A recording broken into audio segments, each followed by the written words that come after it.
Oh man. So I got a little story for everyone. You know how normally it's my internet. Oh wait, why is that ticker going? You know how it's normally my internet that's the issue. Well, tonight, Barry's internet is making a special appearance with some issues that we're having. So I don't know whether or not Barry can hear me. We can see him kind of, and we can hear him kind of.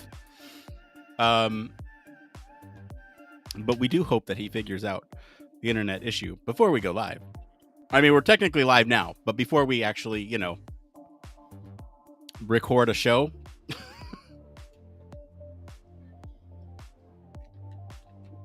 So let's try to figure this out, because it looks like Barry might be coming back here. I don't know. He's still lagging. Network connection 5 out of 10.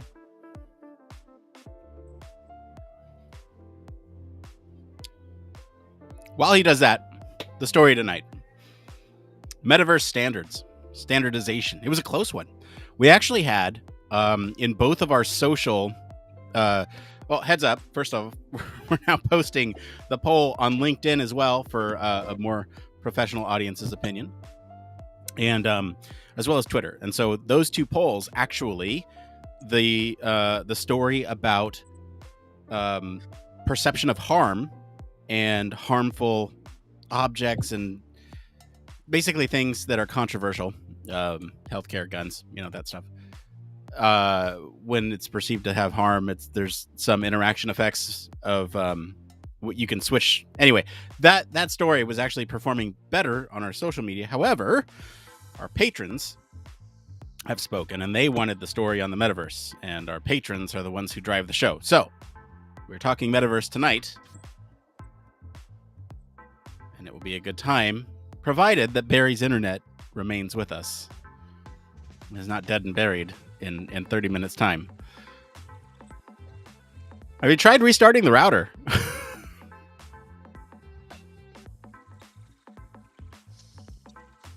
Can you even hear us?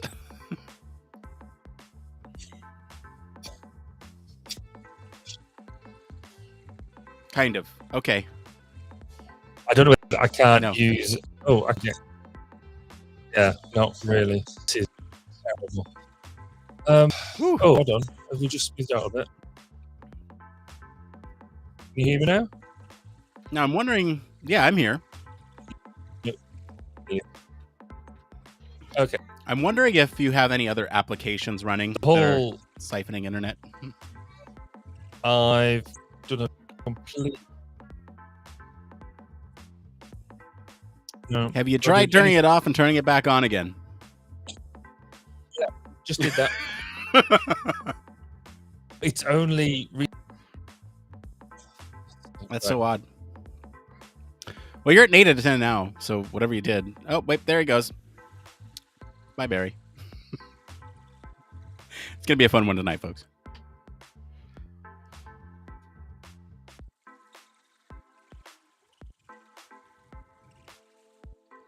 I'm in a good mood. I just came off of a 45-minute nap. Both my son and I are not feeling too well. He's got the sniffles. I got some sniffles left. Yesterday was worse for me, but I gave it to him. And so I'm coming off of a 45-minute nap with him. And I feel great. I'm ready to podcast.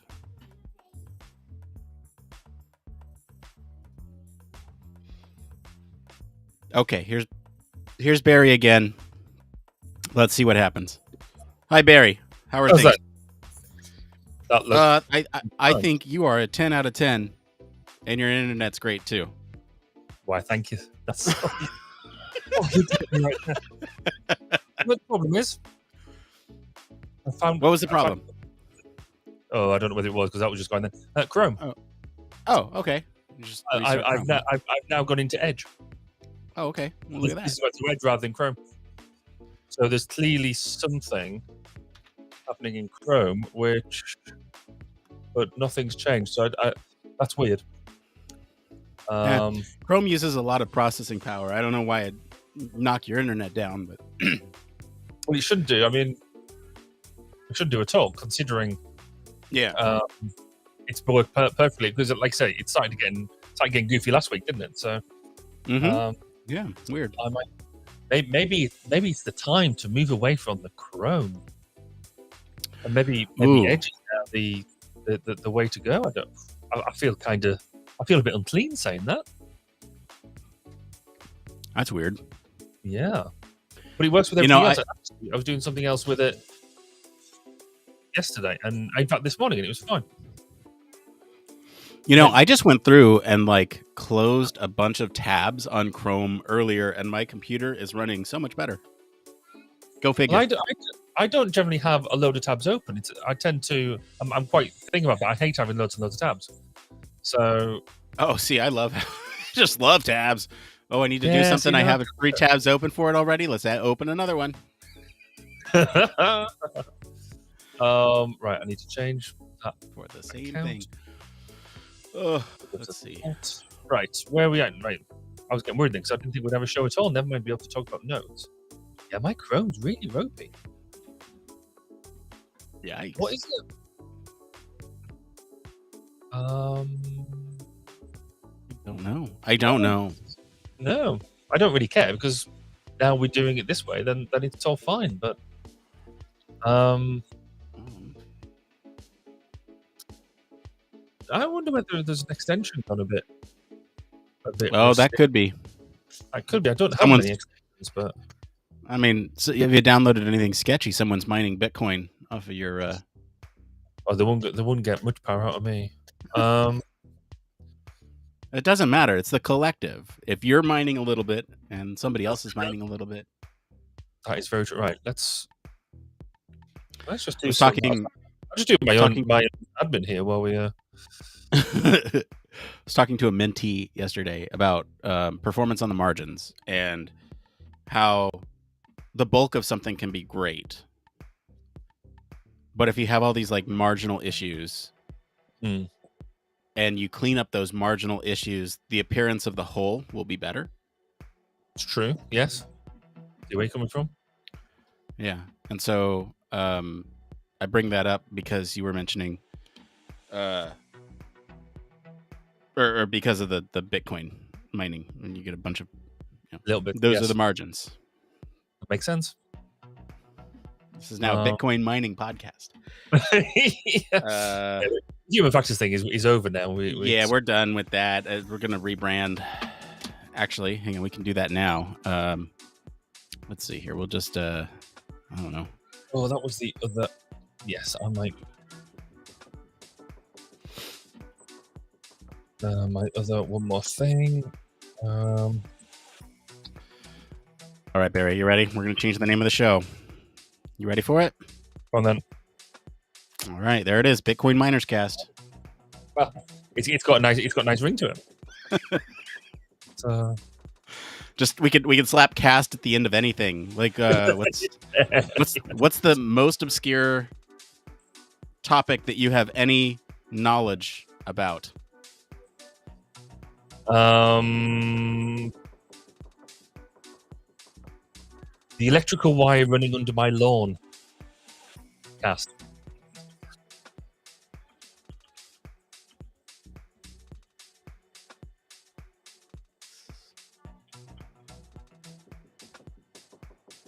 All right, you ready? Change the name of the show again. There you go. I like that. That is very good. I'm sorry, but nothing beats nothing beats this headline. I have this saved. I just am never getting rid of this. Yes. I'm never getting rid of that one. I need to use that. I've been asked to do to the Royal Air Force Safety. Basically, they're having a safety conference, and I've been asked to do a lecture. I've been asked to do a presentation of my choice, basically in my role as sort of, because basically the people who organising the conference, I interviewed them on 1202, so they asked I would have come along and talk, and so I want to do a talk on basically this talk is titled "Communicating the Human Factor," and so I want to base it all around comms. And I think that is going to be I think I've got to have that in there somewhere as a way, example of good communication, or adapting communication to the communication. Must remember to do that. It's almost like adapting your marketing materials to account for who's reading them. Yes, it's exactly that, isn't it? It's how's your week been? Have you had a fun day?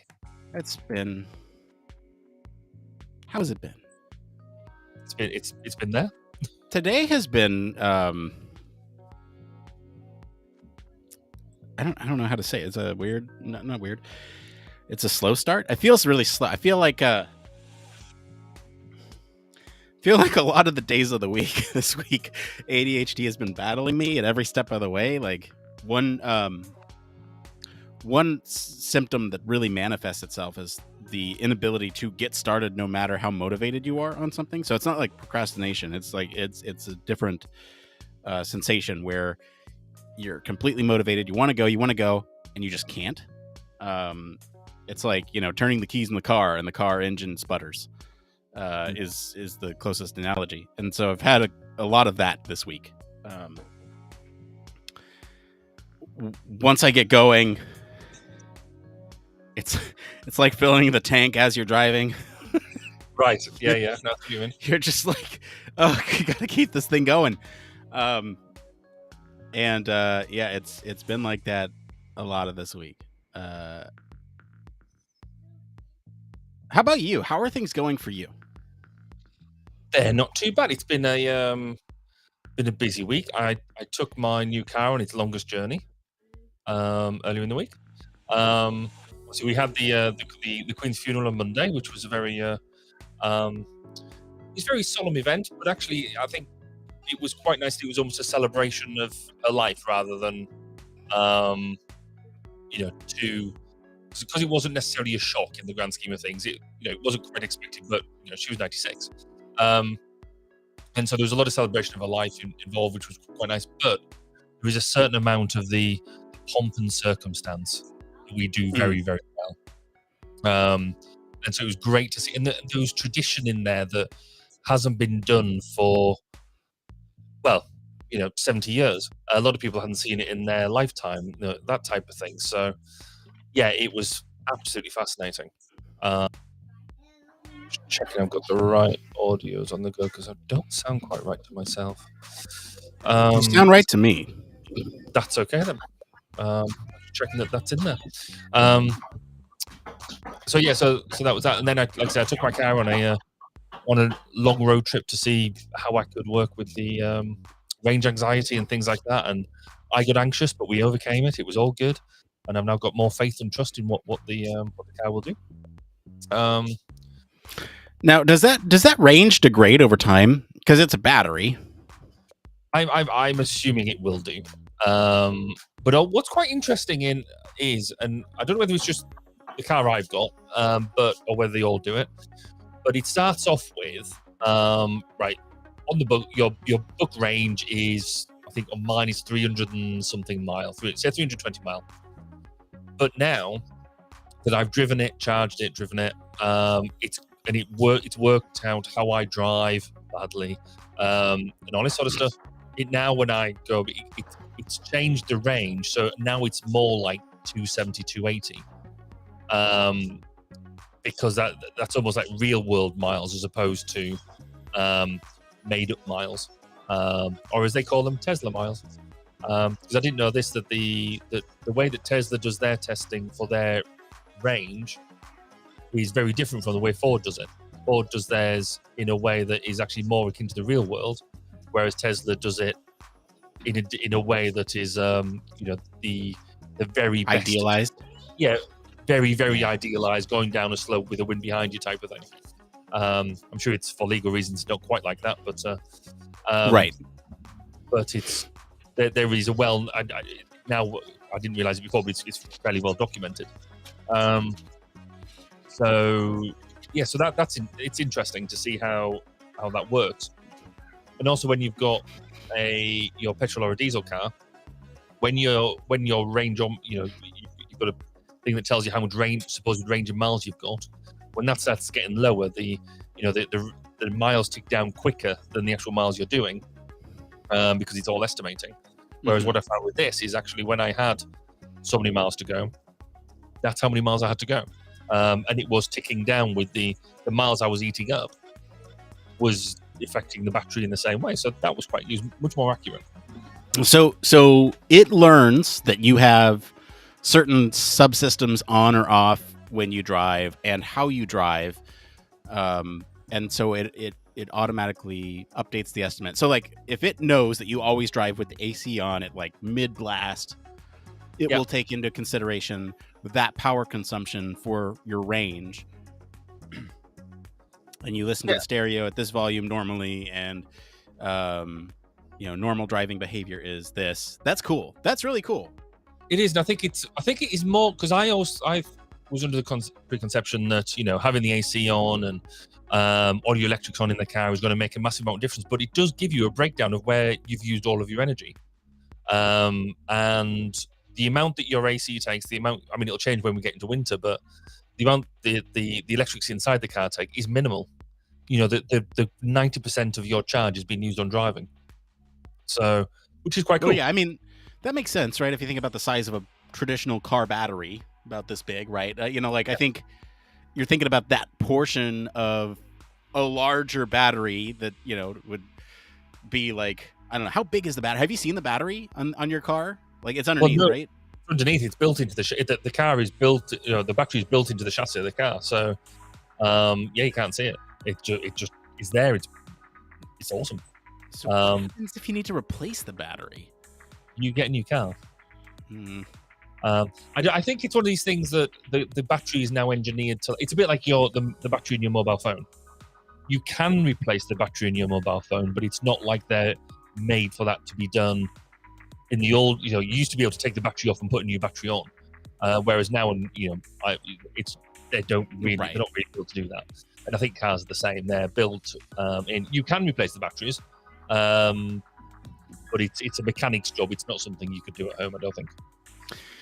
Obviously you wouldn't be able to do it at home. I'm just thinking like, they got to make that easy to do for the longevity of a vehicle, so that way I don't know. They might want to do planned obsolescence, but like, I don't know. To me, there should be. This is policy talking, but there should be some policy that encourages car makers, car manufacturers to sort of consider the longevity of a vehicle and make it so that way it can be reused, right? Otherwise, it's just wasteful to like have. I think there's a bit of balance there. I think there is, because I think we were, it leads back into what we were talking about last week. Is we're still on the early cusp of the wave of the technology. So, we didn't go to Henry Ford and say, yes, you've invented the factory produced car, but we've got to make sure it lasts forever. We sort of learned that these things can happen, and I think where we'll get to is they're already better than they were, and I think they will evolve over time. But we can ask for them to be considering it, but also, do you then want them to restrict it just because because we're on that early technology? Right. I don't know. It's interesting. Yeah, I mean, I'm just thinking if not to reuse the vehicle, but make the materials able to be reused, right? And I think this is the whole sustainability, climate ergonomic stuff, right? It's like, how do you create incentives for people to turn in their car and to get that thing taken apart from a Ford Mach. Is it Mach-E? Mach-E, yeah. Mustang Mach-E. I forget the Mustang. That's important. Mustang Mach-E, yeah. You got the Mustang. Sports car. Car. Kids are going off to college. Now you got a sports car. Yep. A lot. But technically, they're marketing it as an SUV. Really? Hang on. I got to look at this thing again. Because I looked at it and I was like,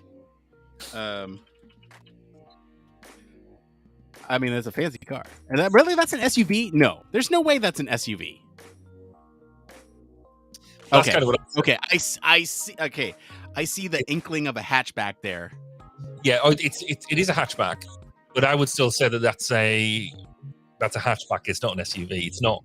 For me, an SUV needs to be a bit higher off the ground. I mean, it is. Yeah. It's not low, which I'm pleased about because it wouldn't get on my driveway. So it is higher up, but it's not SUV height. It's also a darn sight faster than an SUV as well. It is so incredible. I mean, truthfully, I haven't tried top speed stuff at all. I'm almost too scared to. But the 0 to 60, the acceleration off the mark, and the 60 to 90, it is throw you back in your chair sort of stuff. It's insanely quick. The torque in the electric motors provide is. So I've driven some fast things, but this is something else. And Amanda likes it, but she never normally likes the cars I like. So, well, that's great. I mean, that's. Except it means she's using it, apart from that. But I'm trying to encourage her to, because she was like, "Oh, don't use it because it's your car." And I was like, "Well, no, it's our car, and it's made short." One of the reasons we got it was for doing the short journeys that a diesel is inefficient for. Then we're debating about whether I take it on a road trip this weekend and go and see my family up north, to go and try it out and see what it's like on a longer journey. Yeah, you should maybe try to punch it top speed. Well, I couldn't on a public forum suggest that I would do that. Of course not. No, this is just me being a bad influence here. This is true. Maybe in the middle of the night, if nobody's watching. Exactly. But that might be dangerous though if you can't see middle of the night. It has lights. I can see. And I know where I'm going. Okay. Yeah, I read. I read a story when I was doing the news recap the other day about how our LED transformation, going to LED lighting, is having some negative impacts on the environment in ways that we didn't foresee. Really? Mm-hmm. So because electricity is cheaper to power these lights, we make more of them, and that maybe we can see better at night. And what they're brighter.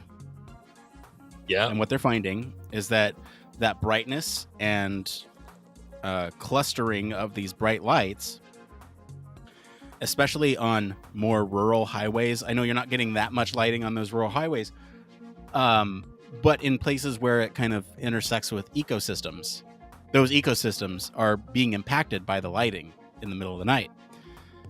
And so I forget exactly. Hang on. I got to find the article because I was going to say you're going to have to. Yeah. I'm not remembering the kick, right? We could potentially have more lights for your dollar type thing. And there is the whole. I do have mixed views on light pollution, on whether we think it's actually a thing or not. Yeah. Where was it? It had to have been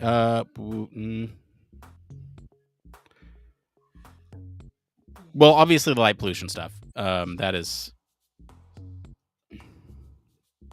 Let's see. It must have been within the past week. Oh yeah, increasing environmental risk here. Okay, so part of it's suppressing melatonin in humans. Yeah. Okay. See that one. Yeah. That makes sense. And affecting insects. Okay, that's why. Just in the way that. Okay. So, so obviously, melatonin cycles, key drivers, biological clock, that type of thing. let's see here. Where's the Initial satellite studies may have underestimated the increase in the intensity of lighting because they missed the change in color temperature. Because the lighting has gone from that like orange to blue. Yeah. Let's see here. I gotta find. They mentioned insects, but that makes sense actually, because there's a lot of studies out now, aren't there, with the way that using your mobile phone affects you is not just because you're looking at a screen at night, is because of the blue intensity within the screen, which is why a lot of the phones now have a screen filter, have a blue dampener in their nighttime settings, and you can get blue filters and things like that. So I can see how that would work. Yeah. Real world. So here's the ecological issues with insects. Light pollution may be discussed a lot, but it's only relatively recently that we've begun to understand just how harmful it can be for wildlife. Reading. So, look at caterpillars, for example. These don't typically move very far in their lifetime. So when sampling at a given point, we can be confident we're precisely measuring local effects.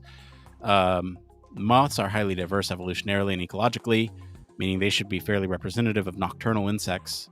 They're also relatively well studied. What is the takeaway? Show me the takeaway. So the weight of the caterpillars were in general heavier in lit areas, which the researchers suspect is due to stress and as a result of rush development.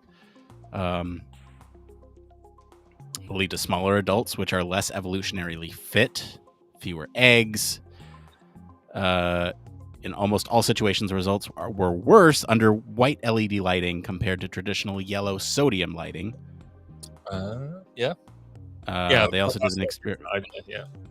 Yeah, where they put up temporary LED lighting in rural grass margins that had never been illuminated before. They found that the feeding behavior of nocturnal caterpillars was disturbed.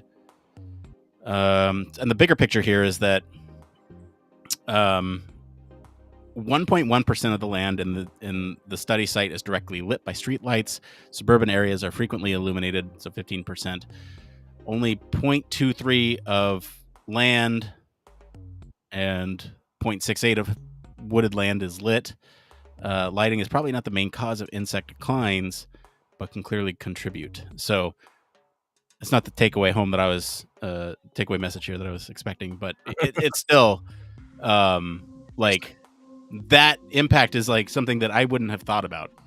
Yeah, it's that law of unintended consequence, isn't it? It is interesting. We're only 2 minutes away. Are we? We are. The notes. Well, look, I just changed the name of the podcast again because. Yeah, let's take a look at the notes. Let's just make sure those are good. Do you have your one more thing? I have my initial thoughts. It's just word. I've got a bit at before we get into the other bits. I've sort of got that bit from Bob Stone. Yeah, is there a place that we can loop that in? We can do it at the top, but is there a better place that we can loop it in? I don't know if I just put it in there because I felt it was a bit of a scene setter. Okay, great. Yeah, that's me. Perfect. No, that's good. And then I was like put in basically what's the standard. Yeah, that's great. And then dive into some of these. I mean, we won't get through all of them, but we've definitely got enough there to talk on. Yep, we do. And I will be more mindful of the clock this week because we ran like 10 minutes late last week. Even with you dropping out in the middle there, it was still like 10 minutes longer than we normally do. But it was all quality stuff. It was. Yeah. It is interesting, isn't it? Because you do get some of the... I mean, I did wonder whether that topic last week we might go stale on because it was so obvious. When some of the ones you look at and go, oh, we're going to talk forever on this. And actually, they're not maybe as good as you think they are. But then you've got other topics you're like, oh, we're gonna struggle with this, and you just can't shut us up. Yep, it is interesting. Yeah, it was good. Okay, well, let's see. My computer is now lagging, so this is great. Like 1 minute before we go live. What the heck? I feel like this always happens. I'm gonna close some stuff. You know what? We can. It's the hour right now, or it's 30 after right now. But I am gonna just take my time to make sure that some of this stuff is, in fact, taken care of, because I do not want any issues tonight. I don't need any of that stuff up. Let's close those. Yeah. All right. I think we're good. Let's do Except I just closed the show notes. Hold on. I was going to say, you have just dropped out of the show notes. Yeah, that wasn't your most sensible move in the world. That was not. Let me get those up before we start here. Am I in the right one? Because we had 2 made today. It looks like this is the right one. No, you're not. No, you're not in it. Incorrect one. I can't see you in it anyway. There you are. You're in there. Oh, I am. Okay. I see you. Okay. Wow. What a mess. We're starting a whole minute late. I cannot believe this. This is so irresponsible. We told the people. Well, nobody's messaged us or anything, so I mean, nobody cares. Okay. You know what? If we get some angry. All right. We'll be back. We're going to take a quick break and start the show. We'll be back.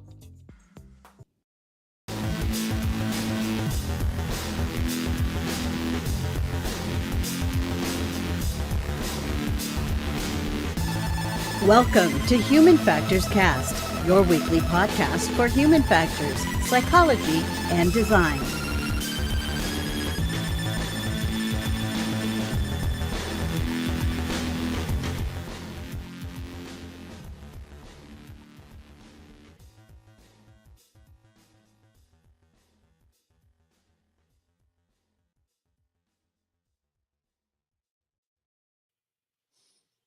Greetings, everyone. It is episode 259. I'm going to say that slowly this week because I said 208 last week. We're recording this episode live on September 22nd, 2022. It's Human Factors Cast. I'm your host, Nick Roome. I'm joined today by Mr. Barry Kirby. Good evening, Nick, and good evening, everybody. Good evening, good morning, good afternoon, wherever you're listening, watching, whatever from. Good that. We got a great show for you today. We're going to be talking about how the metaverse needs standards.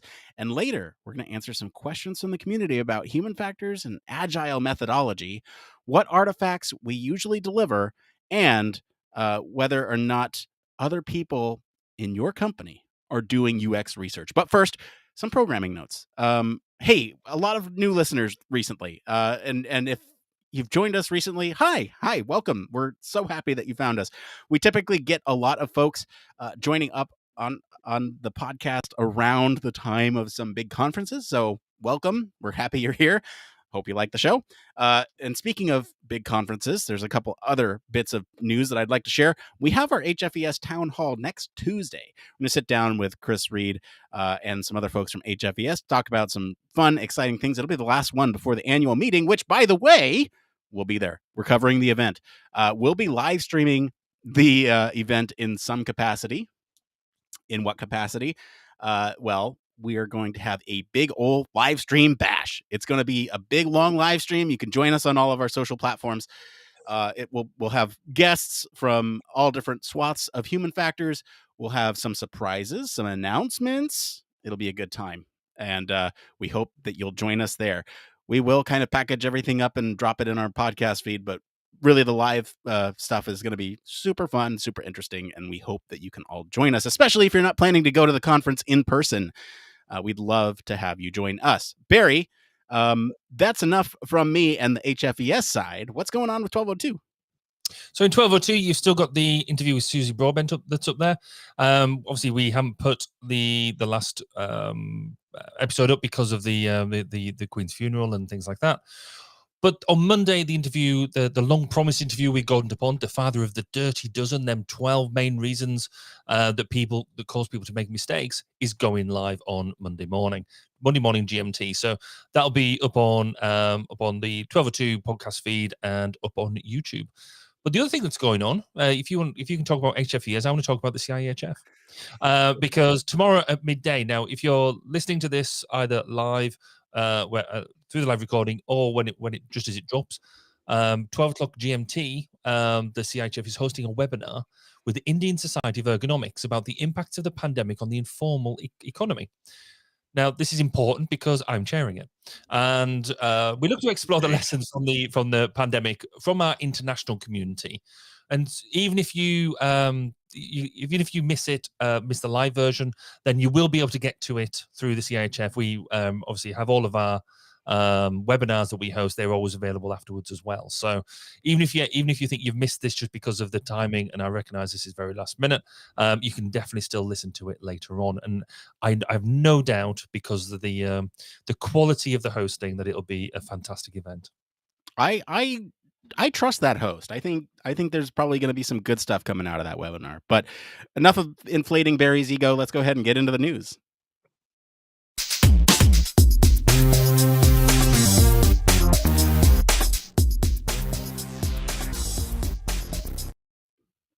Yes, this is the part of the show all about human factors news. It was a close one this week between our socials and between the patrons. The patrons won us out. Barry, what is the story this week? So the story this week is about the idea that the metaverse needs standards too. So the Metaverse Standards Forum sees an opportunity to get everyone to sit down and hash out the basic technologies needed.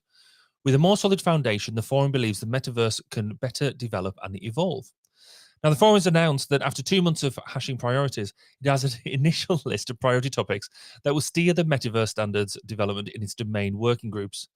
The topics include both straightforward technical problems like augmented and virtual reality standards, as well as the concerns around privacy, ethics, and user safety. The metaverse itself doesn't exist yet, and probably won't for some years to come in the way that we believe it should. But there's enough industry interest in beginning the process towards building it, whatever it may ultimately be. The Metaverse Standards Forum is being organized by the Kronos Group, a software consortium developing royalty-free standards around technologies like virtual reality, augmented reality, and vision processing. Although there are numerous competing versions of what this metaverse will actually be, many visions have common points of connection. Virtual reality, augmented reality, tech will be involved, as well as drive towards shared experiences, whether that's something exciting like attending a concert or more mundane things like renewing your driver's license. Some people see a future iteration of it or a replacement for the internet. But if so, the technologies that will make it happen need to be more tightly integrated than they are now. Beyond standardizing just AR and VR come related technologies like 3D modeling, volumetric video, and geospatial data. All in all, the members propose more than 200 potential topics to prioritize for the metaverse development. That list has been narrowed down to 8 areas of interest, which will form the first domain working group for the forum members to join. The list includes more technical challenges such as interoperable 3D assets, user identity, augmented and virtual reality, and user interfaces. Broader challenges also highlighted include metaverse ethics, privacy, governance, and education and certification. So, Nick, are you in favor of standards? Do you have any standards? Yes.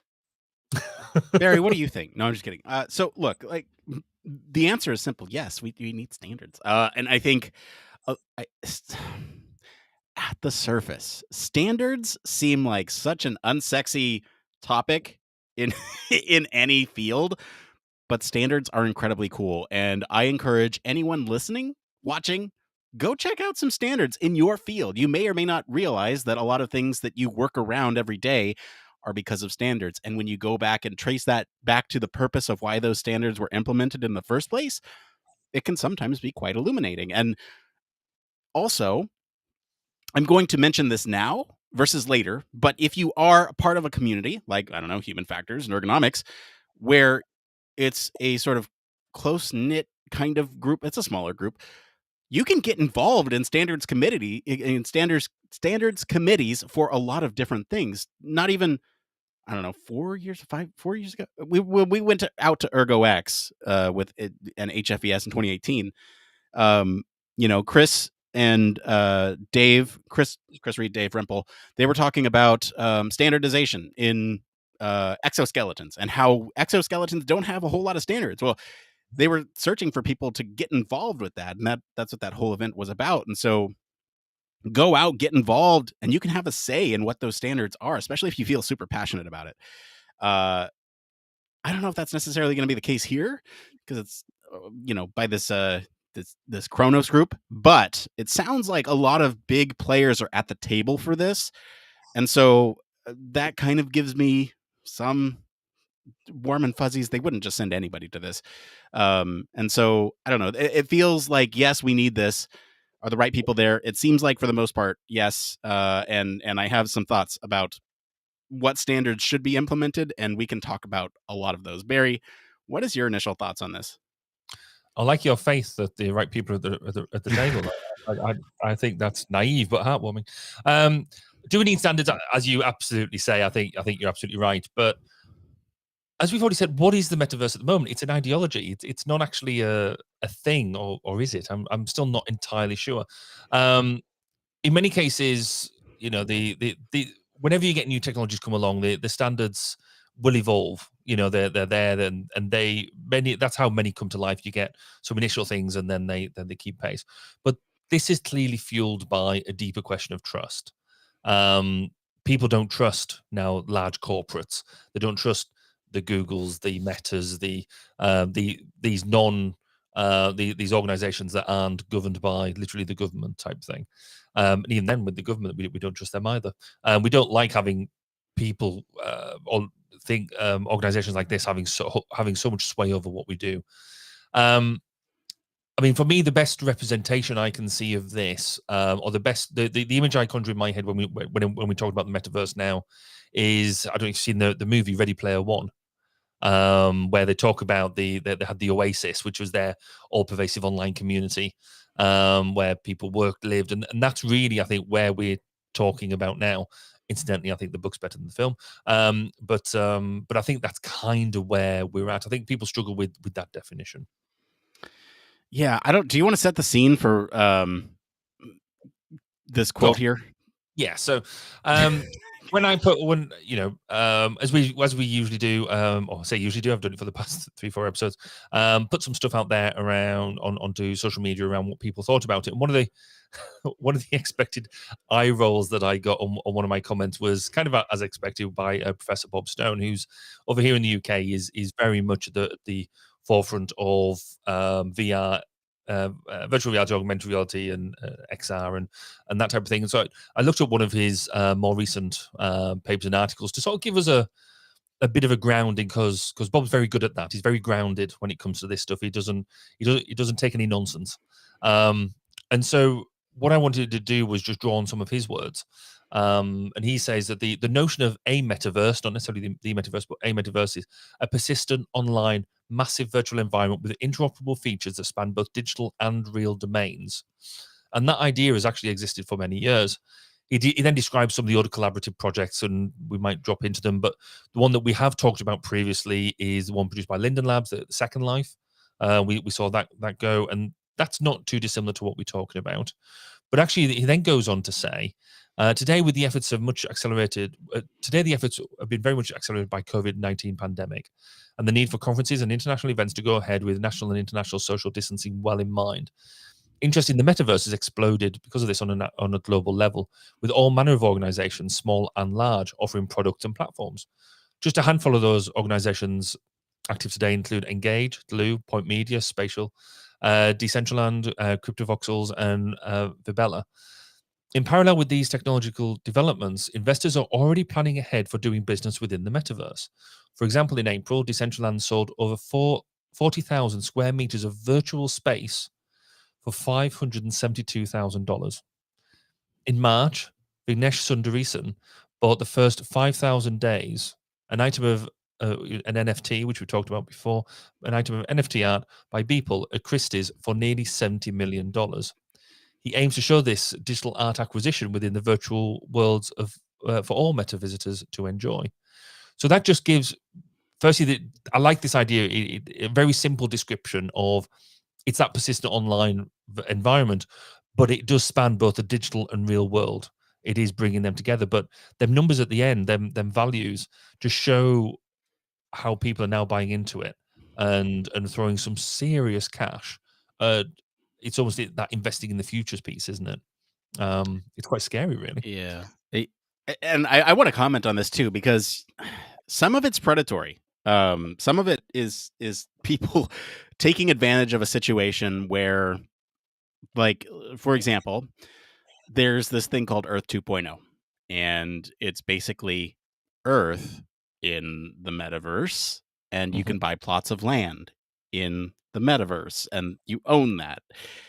Is it interoperable with other parts of the metaverse? Maybe. I don't know. We haven't figured that out yet. That's what the standards are for. But if the metaverse doesn't take off, or if this company goes out, then you've bought what, this digital asset that is worthless for a lot of money in a lot of cases. And so some of it seems like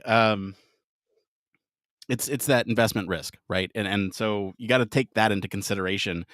But again, this really highlights why we need standards, and sort of why this group of folks are getting together in the first place. And let's talk about standards, and really what standards is, right? And we can maybe start there. What a standard is, it's some way to define how to do a procedure, develop a product, or anything like that. Really, standards can apply to a lot of different domains.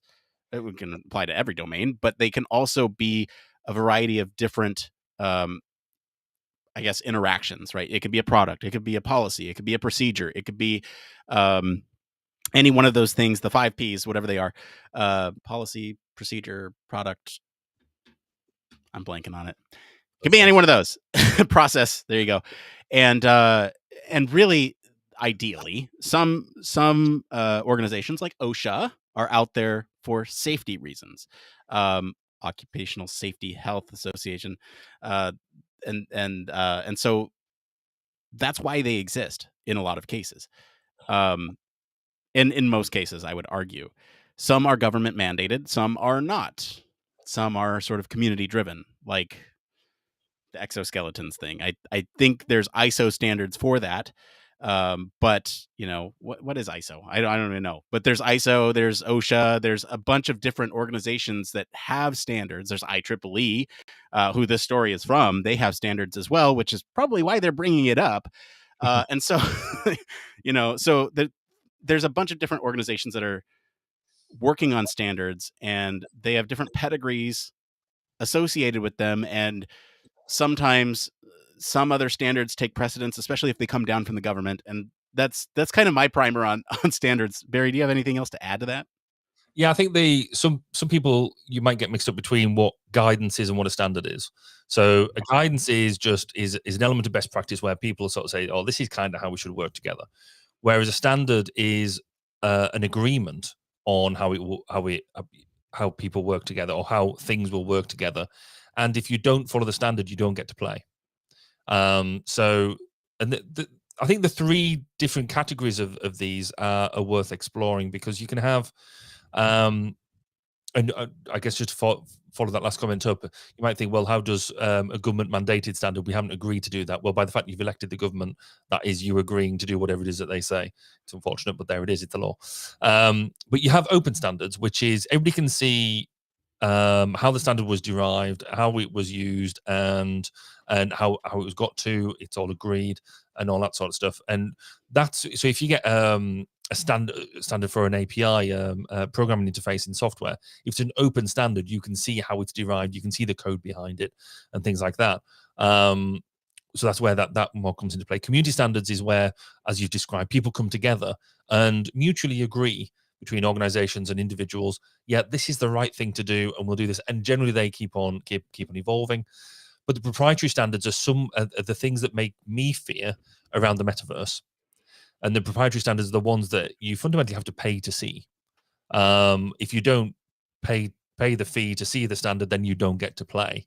And so you won't be able to interface with the software. You won't be able to interface with the way that they anticipate you working. And so then that excludes people, that excludes development, and that excludes engagement, which can have all sorts of knock-on effects. So it's interesting. We don't really have, we sort of see that things are potentially going down that maybe open standard, maybe community standard route. But because we just don't have enough visibility of it yet to see exactly how people are going to chime into being able to engage. Right. Got to pay the troll toll. So I think there's a bunch of different ways that we can attack this. I think since we're already talking about sort of community approach. I think sort of the broader organizational social aspect of standardization might be a good place to start. Now, I'll start in the sense of, if you think about end user license agreements, there's standards around that. And there, I mean, everyone's encountered a EULA where you just say, yes, I agree, and you haven't read a damn thing. And so just because standards are there doesn't mean they are usable or that they are intuitive or really have sort of the best intent for the end user in mind, because that is there to make sure that you understand everything about a program before you install it, or a process, a service that you subscribe to. And what ends up happening is people just click I agree with no sort of check to make sure that the person understands exactly what's going on. That's because these things are super long.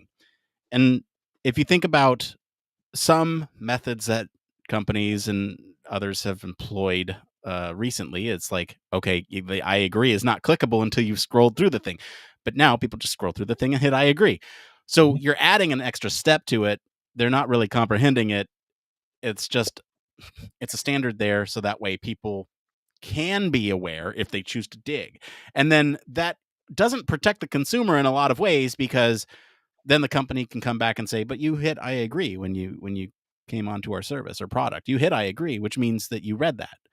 And it doesn't. And so when you think about stuff like that, you have to really think about who's making these decisions and why those decisions are there in the first place. That to me sounds like, a legal thing where they were like, okay, we gotta inform the user. Let's make it in the worst way possible. I don't know. There's, end user license agreements are a huge thing, and they can be tackled by a variety of interaction methods, let's say, like quizzes, but like there's no good way to do it. I think that's the ultimate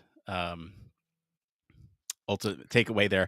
And the reason why I'm bringing up end user license agreements is because that's what the metaverse is going to be made of, especially when you have all these different players in there. And if you have sort of assets from different companies, if you have different organizations with different rules, you're going to have to play by all those rules when you're in the metaverse. And if you break one of those rules and you're not aware of those, then it's one of those things where, can you really be at fault because you weren't aware of it? And so they got to present that information to you. And I'm going off on a tangent here, but really the thing I'm getting at is that it's complicated. It's very complicated, and that standards can't necessarily protect users of whatever product they're using. What do you want to jump into, Barry? I've talked about EULAs. Yeah, I think taking that almost a step up and sort of saying, right, well, where are we going to use this? So again, I sort of brought up the film and the better book, Ready Player One, where you had people were docking into the Oasis, and you could go to school there. You could, people would go in there for their education, because their education experience was just so much richer, so much better. You could work, and there was various work options that you could have there. Obviously, entertainment was massive. You could trade, and the higher up you got in the social hierarchy, then more things were open to you. And then also, going back to the Second Life that we used the example of earlier, there was large broadcasting corporations were holding concerts and everything in virtual environments, and so you could easily get people together to have meetings, to discuss things and all that sort of stuff. And you can just see how this type of technology will make all that better, because particularly, so say you're working collaboratively, you can see where standards are going to be used here.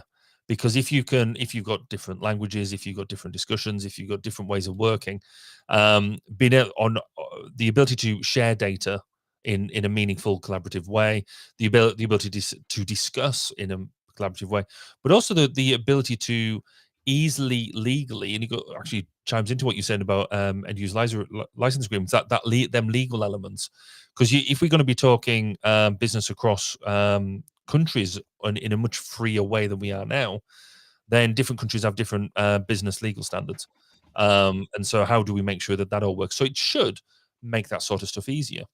Your education piece is going to be huge, because the ability to go and demonstrate foreign cultures, the ability to go, I mean, some of the examples that you get used when you're talking about things in space, you can actually go and visit the sun, the planets, or the representations of. But how do we know that the lessons that are being taught will be of an appropriate standard, an appropriate representation, and not just made up? You're then back to standards. How do you apply teaching standards within the metaverse? Society, again, is just two replications of them things. And if you're doing public meetings, public forums, or concerts and things like that, how do you make sure that artists' rights are respected? When anybody can chime into these things.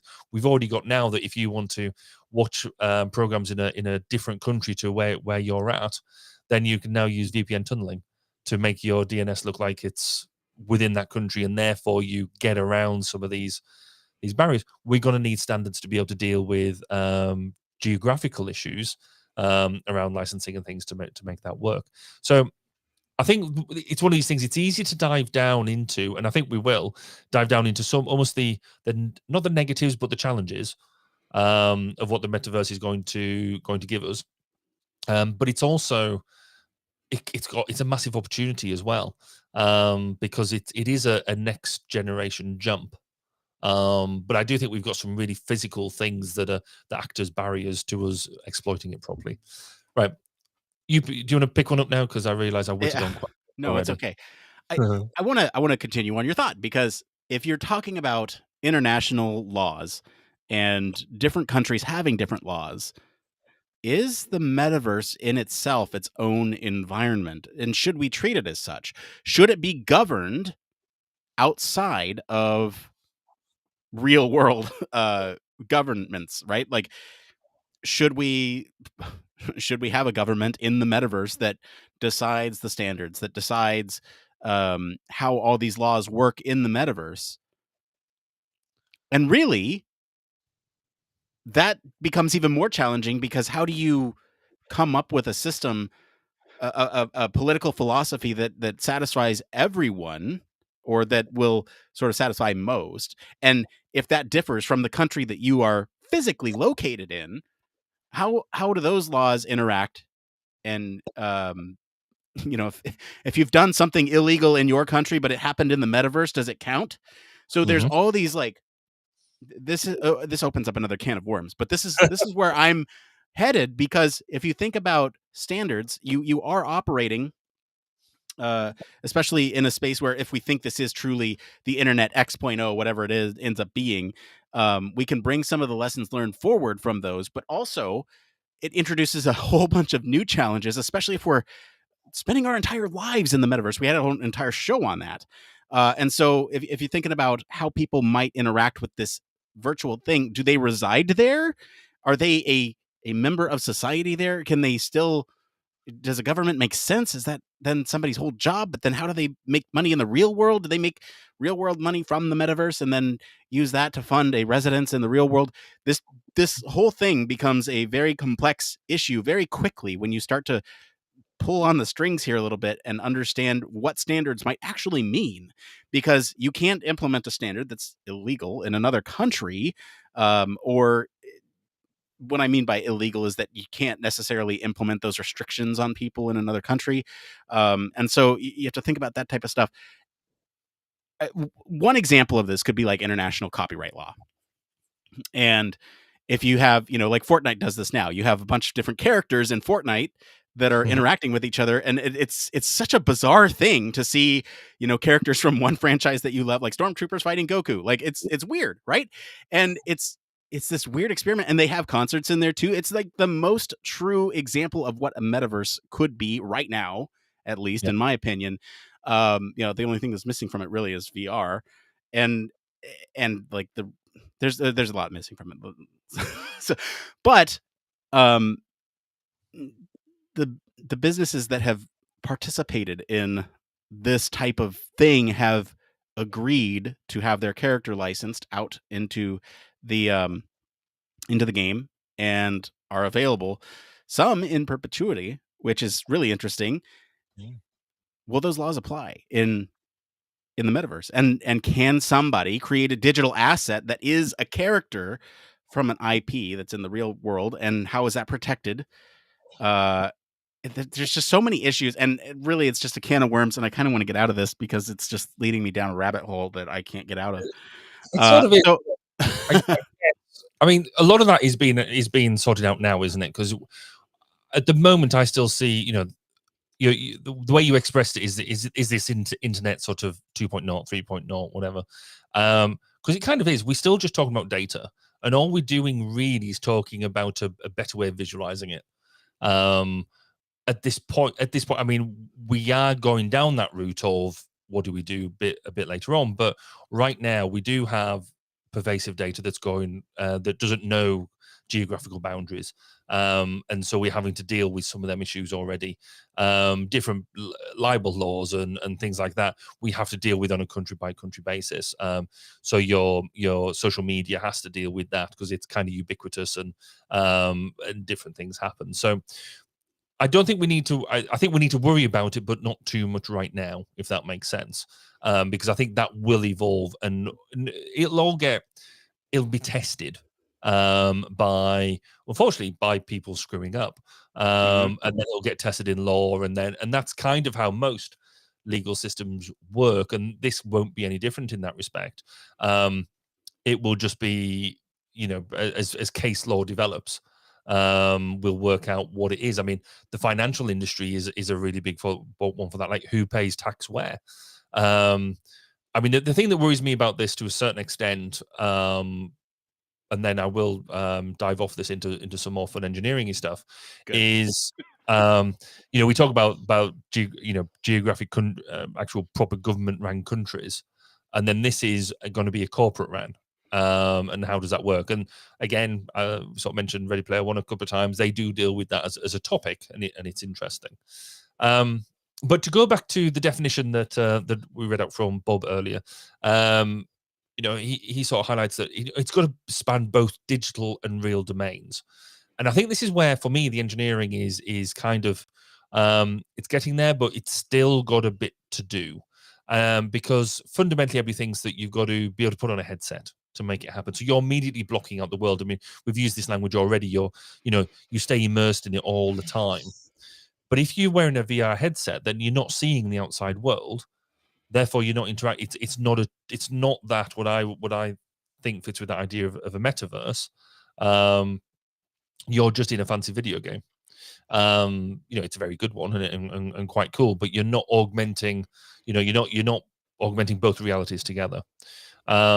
But I think, again, going back to the standards for this, even with the VR headsets, we need the standards in place now to look at things like, when you put on a headset, do we insist that it checks the environment around you to make sure that it looks after you? You're not going to trip over anything. You're not going to run into a wall. You're not going to trip over something you left on your floor because of the space that space that you need in the physical space to explore the virtual space. So one of the headsets I've got at the moment will now do that at the beginning. You know, you put it on, it checks the environment around you, and you can see through to see what is in you. Exactly right. And so some of them will do that, but they're doing that because it's a nice thing to do. It's not a standard of a headset yet. There's no directive there that says the user shall be kept safe by ensuring that they don't walk into something that endangers them. And this is where I think we need to start looking at standards for things like that, because you've got games that have you flailing your arms around everywhere. Next thing you know, you've knocked something off your sideboard because you didn't check it straight away, or you knock it off the top of your telly, or you knock your telly over because you didn't realize it was there when you suddenly start karate kicking things and things like that. So we need to make sure that the technologies that keep people safe are included in some sort of standard around how we develop accessories for for any sort of equipment that we use with the metaverse. Yeah, I agree. I mean, just look at any sort of supercut of people getting injured with VR headsets on, and you'll see exactly what we're talking about here. There's a lot of different safety standards that need to go into it, and really, this comes down from everything from the physical safety concerns. That's kind of what we're talking about here with your eye health. Can you wear a headset for that long of a time without having some sort of impact to your eyesight?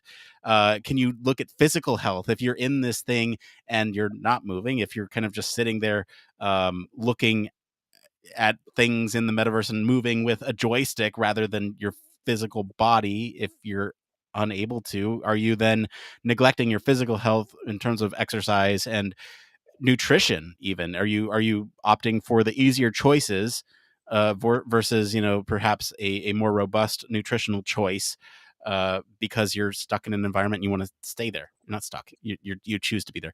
And then there's the physical health of others. Like Barry said, if you're waving your hands around in the environment, how do you communicate with others in that environment that they can't see you and that you are at risk of being in that danger zone?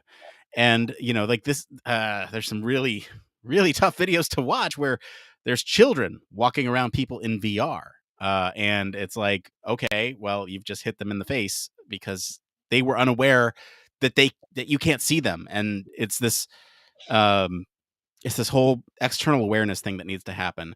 Beyond that, there's also the sort of ergonomics of the headgear, right? As these things, I mean, thankfully, some of the headsets now are fairly light, but if you imagine sort of long-term effects of having a weight on the front of your head, you're pulling your neck forward, and is that great for posture or long-term mobility? Probably not. And so there's counterweights, and then but you're still putting weight down on your head, and so are there timers associated? There's all these different things that need to go into it.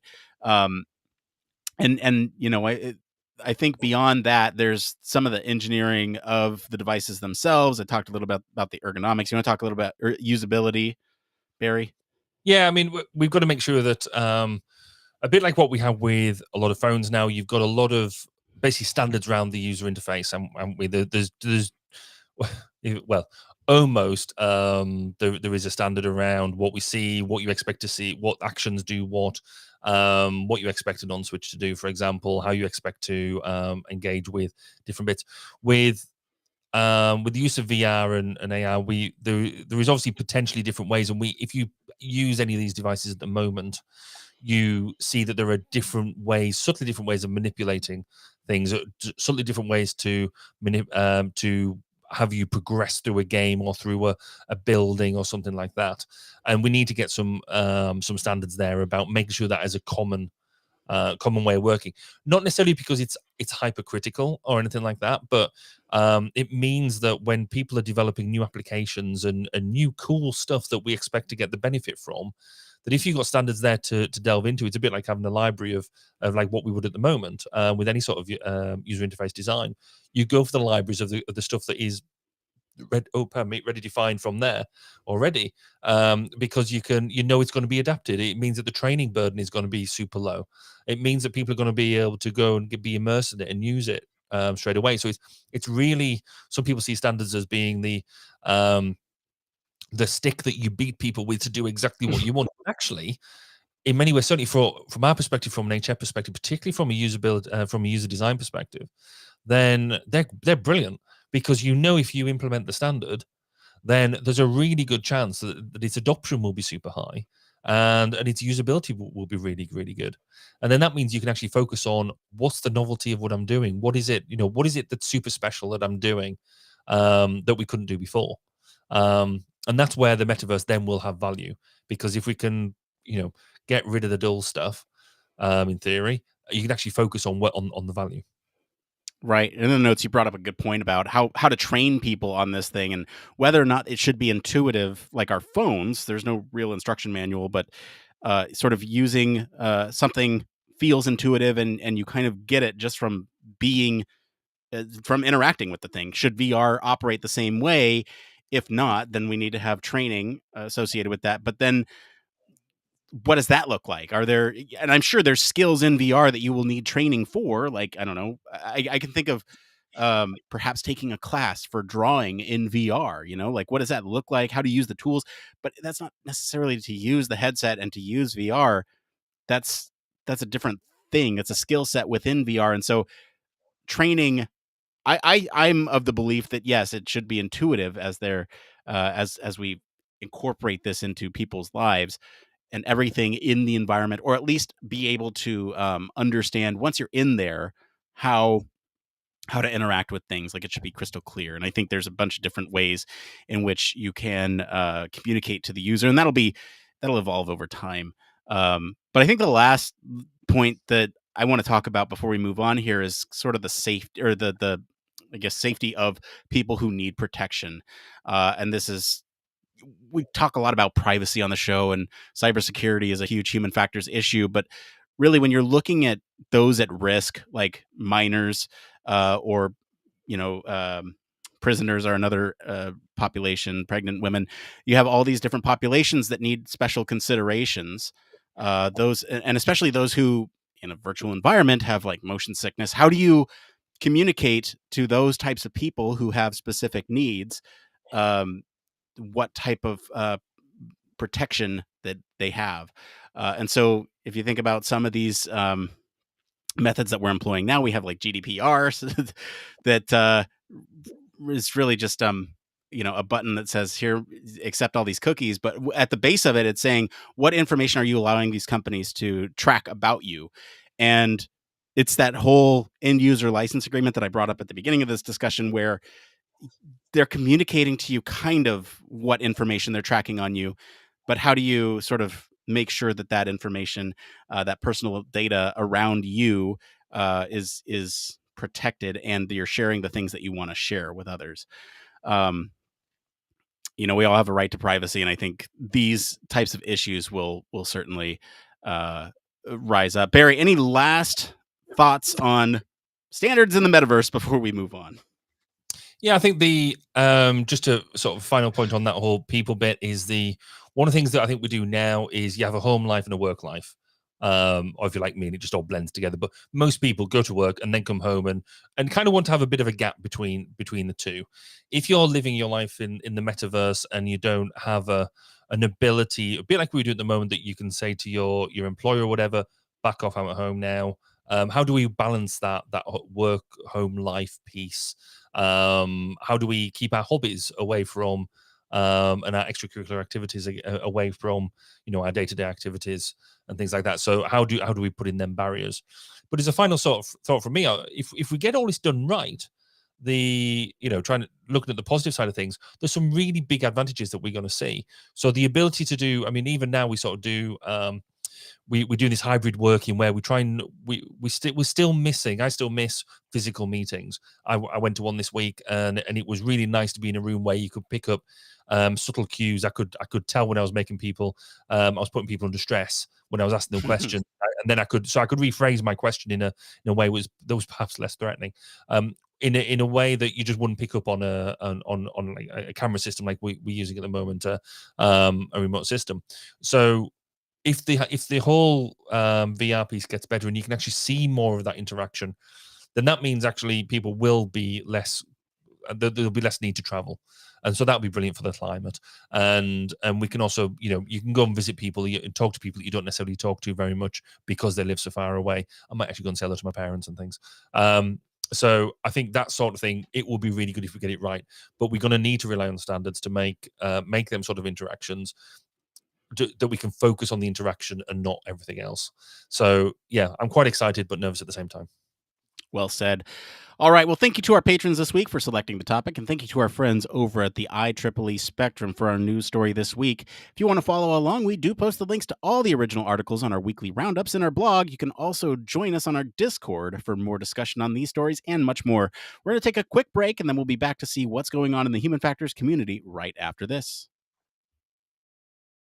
Human Factors Cast brings you the best in human factors news, interviews, conference coverage, and overall fun conversations into each and every episode we produce.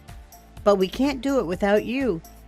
The Human Factors Cast network is 100% listener supported. All the funds that go into running the show come from our listeners.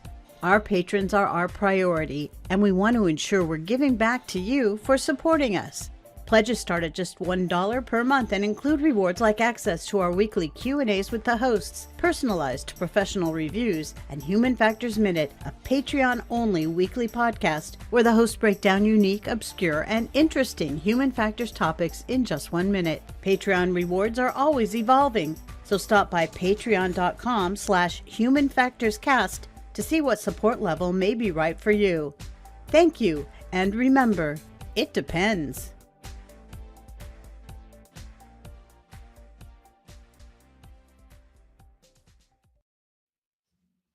Yes, huge thank you, as always, to our patrons. We especially want to thank our honorary Human Factors Cast staff patron, Michelle Tripp. Patrons like you truly keep the show running and our lab running, too. So we thank you all so much for your continued support. I want to talk about something else that you may or may not be aware of. And we started this a couple weeks ago, I guess a couple months ago at this point. I'm going to encourage you all to follow us on social media. If you don't have the time to watch or listen to a full episode, that's okay. I don't blame you. We're all busy people. But on those social media accounts, we're now producing some shorts around the episodes that we put out there. So you can still keep up with the news. We post a little soundbite about what we're talking about on the news story that week. A lot of bite-sized content if you don't have the time to listen to the full show. And we're posting these on TikTok, YouTube, Instagram. Go follow us there. I don't request this often, and I feel like too much of a social media influencer when I say, follow us on these platforms, but we are putting out good stuff. And really it's a way for you to connect with the show, even if you don't have time to listen to the full thing.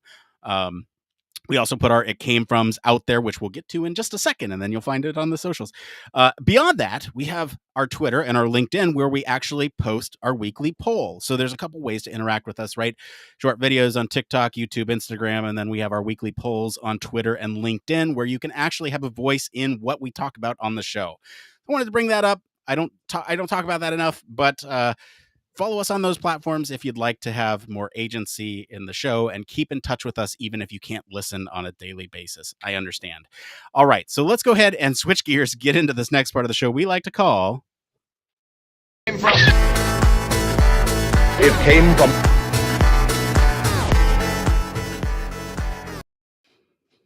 That's right. It came from... This is the part of the show where we search all over the internet to bring you topics the community's talking about. If you find any of these answers useful, no matter where you're watching, listening, give us a like to help other people find this content. Those algorithms are sure sneaky. All right, we have 3 tonight. The first one up here is from the Human Factors subreddit. This is by BuffChin5566. They write, Human Factors and Agile Methods. Hello all. I'm curious about if anyone here has some experience with human factors within agile development environment. Started a new job not too long ago, and the company product is heavily relying on software development. My feeling is that my company is using Scrum, which I think makes sense for the software development side, but is new to me as a human factors engineer. I also have a feeling that my team does not strictly follow the Scrum method. Anyway, basically just following my manager's direction.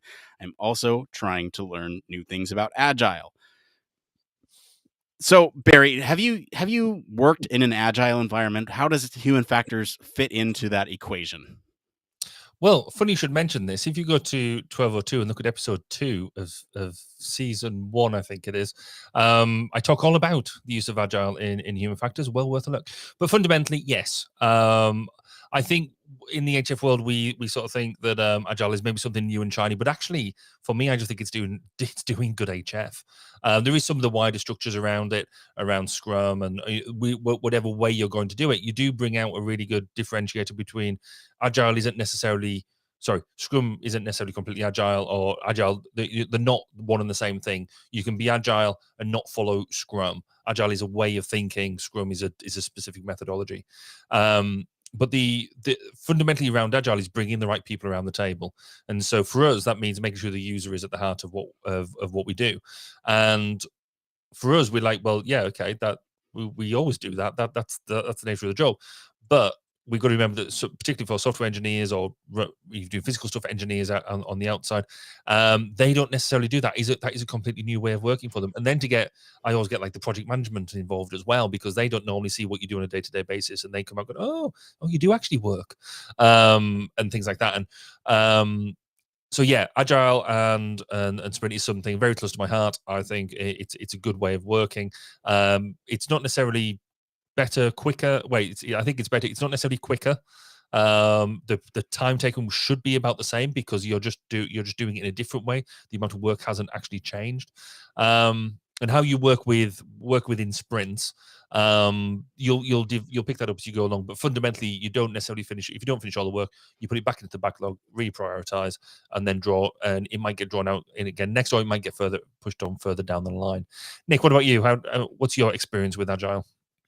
Full disclosure here, I am a licensed Scrum Master, so there's that. But I think really when you talk about agile and you talk about Scrum, it's a way to organize, and ultimately that's it. There's some concerns in here in this original poster's comment that I didn't quite get to, and most of it was around the time taken. There's 2 to 4 week sprints that a lot of companies implement, and when you start applying the time limit to those things, that's where it gets a little tricky, especially from a human factors domain, because we're reliant on access to users. And so there's some things that we can do, some things that we can't do, but that's why we plan. We say, okay, in these next 2 weeks, we're hoping to talk to 2 users. And if we can't make it, then we do that in the next sprint. It's kind of like a backlog. We want to talk to 5 users, and so we're hoping to talk to 3 of them this time and 2 of them the following sprint. And if we don't match the 3 this time, then we do the 2 next time, or then we do 3 next time, And so there's it's just a way to get organized. And I don't think that we as human factors practitioners should take it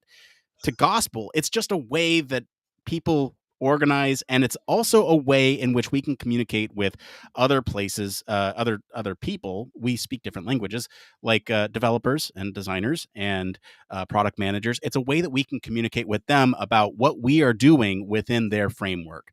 So beyond that, I wouldn't worry too much about it. Let's get into this next one here by Vuxanav on the UX research subreddit. This one's simple, Barry. What artifacts do you usually deliver? Do you design wireframes or prototypes? What do you do? What do you give? It depends. There it is. Yes, it could be it depends what the client is wanting to see, or whoever I'm delivering into, what it is that they're wanting, and the level of detail that they're trying to get to. It could be wireframes. It could be, we talked about it last week, the use of a PowerPoint model. It could be a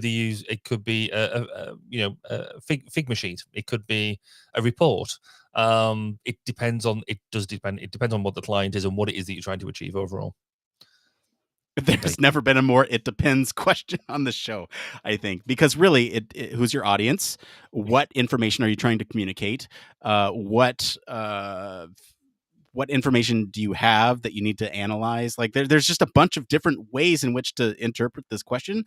And in fact, I don't do this often, but one of the top answers here on Reddit itself is "it depends" with an exclamation point. And I just had to bring that up because really that's what the motto of the show is. And they go into a bunch of different types of artifacts that are delivered.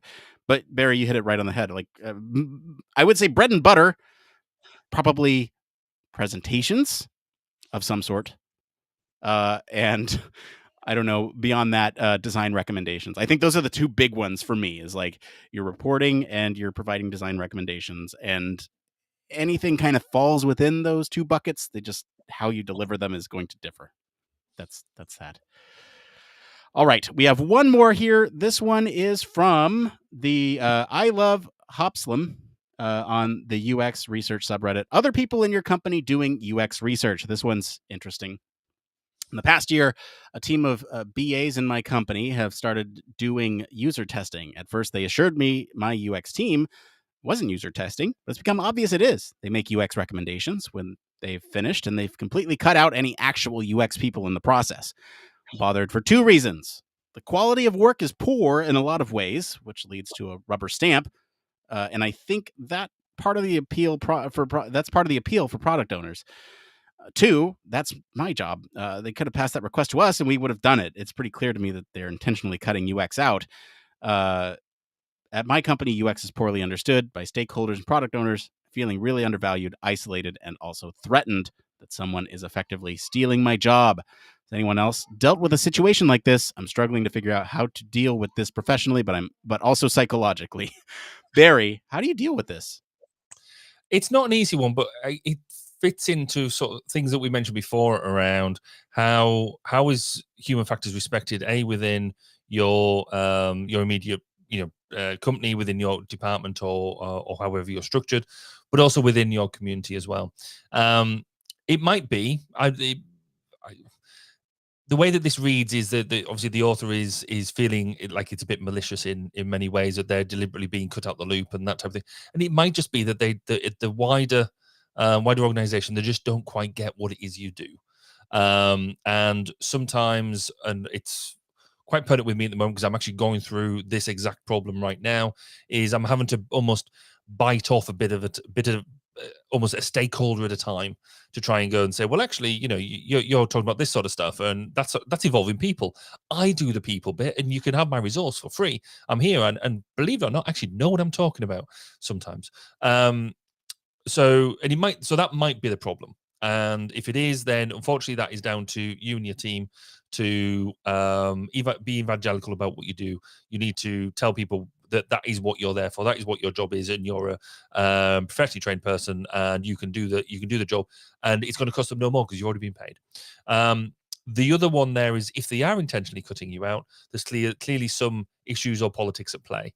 And really, you could just there's two ways of doing it. One is ignoring it and go and find another job if you just don't like it. If the company's not working for you, go and find one that loves you.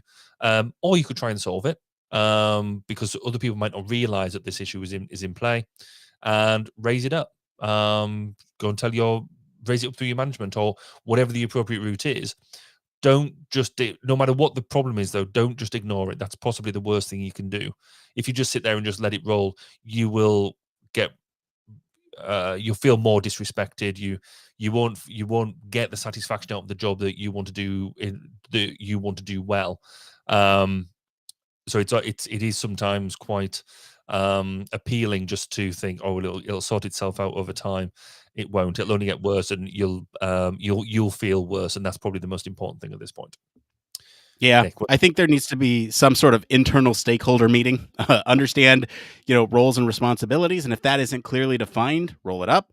It's there's an opportunity here, right? And like you said, Barry, step in and say, hey, look, like this is great that you guys are doing this. I'd love to help out with this. There's a way to approach it sort of non-threatening. Yeah, and that internal communication is also a part of what we do too. And I think communication is really key to a lot of things that we do. And just keeping in mind that they are people too, and they're looking out for the best interest of the product and hopefully the user. And really, you can step in and say, hey, look, there's ways to provide subtle recommendations without being a jerk about it. Like, just say, hey, did you know that next time you ask that question, don't lead them, and you'll get some better results. Not calling you out here, just saying. Don't be a jerk about it. All right. It's time we get into that part of the show. One more thing. It's just where we talk about whatever's top of mind. Barry, what is your one more thing this week? So you might recall that I sort of got into American football. And oh yes, sort of did all that, and we won the Super Bowl last year. Just point that out. This year, my next step is I've got into fantasy football. So I was invited into a fantasy football NFL league. And now there's now sort of 10 of us, and so not only are you just following a team, you're then following individual members across many teams, which makes Sunday evenings when the football's on a lot more interesting because you're actually more bought into these teams, and it's really interesting. So just seeing the dynamic of how that's changed my interest in what's going on. But the reason I'm so interested in it is because after the last two games, I'm still number one in the league, and I still don't know what I'm doing. But it's brilliant. So yes, I'm a big fan of fantasy football at the moment. That's wonderful. For me, it's Andor. Andor released this week on Disney Plus. They released 3 episodes. I'm a huge Star Wars fan, for anyone unaware. I try to temper that on the show. However, if you're watching, you might see a bunch of things behind me that say Star Wars. Anyway, so Andor aired this week, and I have a gripe to bring up with Disney. Can you just release your stuff at like prime time in US time, so that way I don't have to stay up until 2 a.m. watching a 3-episode premiere, so that way I don't get spoiled? Come on, you know your audience. And then I have to do it for the next night for the Marvel stuff too. I did it last night with She-Hulk. So it's like, come on, it's like back to back. Just do it at prime time. Let people on the East Coast watch. Make the folks in the UK suffer a little bit. Come on, Disney. What are you doing? Here we go now. I knew that was good. And that's it for today, everyone. If you liked our episode this week, enjoy some of the discussion about the metaverse, I'll encourage you to go listen to episode 232, where we talk about, will future humans live their entire lives in the metaverse? You can always comment wherever you're listening with what you think of the story this week. For more in-depth discussion, you can join us on our Discord community. Please hang out with us over there. You can also visit our official website, sign up for our newsletter, stay up to date with all the latest Human Factors news. If you like what you hear, you want to support the show, there's a couple ways that you can do that. 1, leave us a 5-star review. You can do that wherever you're watching, listening right now. Go do that. It's free. 2, you can tell your friends about us. That is also free for you to do, and you might find a new Human Factors nerd that you can nerd out about the show with. 3, if you have the financial means to do so, consider supporting us. We do have a whole lab that is supported by your contributions. So it's not just Barry and myself pocketing the cash. It really goes to the tools and the resources that they use to make stuff. And beyond that, links to all of our socials and our website are in the description of this episode. Remember, we put out a bunch of fun stuff over there on our platforms. Please follow us. Mr. Barry Kirby, thank you for being on the show today. Where can our listeners go find you if they want to talk about standardizing fantasy football? If you want to come and talk about that with me on the socials, then come and find me at Baz_K, particularly on Twitter. If you want to come listen to some interviews, some more long-form interviews with interesting people about interesting topics, then come and find me on 1202, the Human Factors Podcast at 1202podcast.com. As for me, I've been your host, Nick Roome. You can find me on our Discord server and across social media at Nick_Roome. Thanks again for tuning into Human Factors Cast. Until next time, it depends. Oh, good job. I've just realized something. What do you do? That didn't get rebroadcast out through my streams. Uh-oh. I mean, obviously it's not. I'll just retweet all the stuff we put out, but because I came in through Edge,